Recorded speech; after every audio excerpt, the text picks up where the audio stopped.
Our chief medical correspondent, Dr. Tara Narula, is here with the new details from Eli Lilly. And Doc, please, good morning, first of all. Good morning. Tell us the results of this study. Well, Eli Lilly has announced the results of a late-stage study. These are preliminary but promising, of patients taking a very new oral, once-daily GLP pill. This would be really potentially game-changing. They looked at about 3,000 patients who were obese or overweight with some cardiovascular risk factor. They studied them for about 72 weeks. Those patients, on all the different doses they gave them, lost weight, but on the highest dose, they lost about 27 pounds at 72 weeks, which is about 12% of their body weight. They also dropped markers like blood pressure and certain cholesterol markers, and they did seem to have a similar adverse event profile or safety profile to the injectable GLP drugs. So lots of them had potentially nausea, vomiting, diarrhea, constipation at about the same rate that we see with the injectables. All right, when could this pill be available?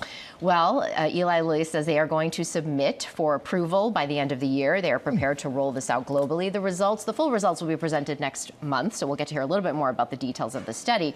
But really, you know, this is one of several. Novo Nordisk is also seeking approval for their oral version of Wegovy, so hopefully we will see some of these on the market quickly. We don't know anything about cost or insurance. Eli Lilly also says they're studying this pill in diabetics. This study we talked about was non-diabetics, and they're studying it in patients who have obesity with hypertension and sleep apnea. So what might this mean for patients?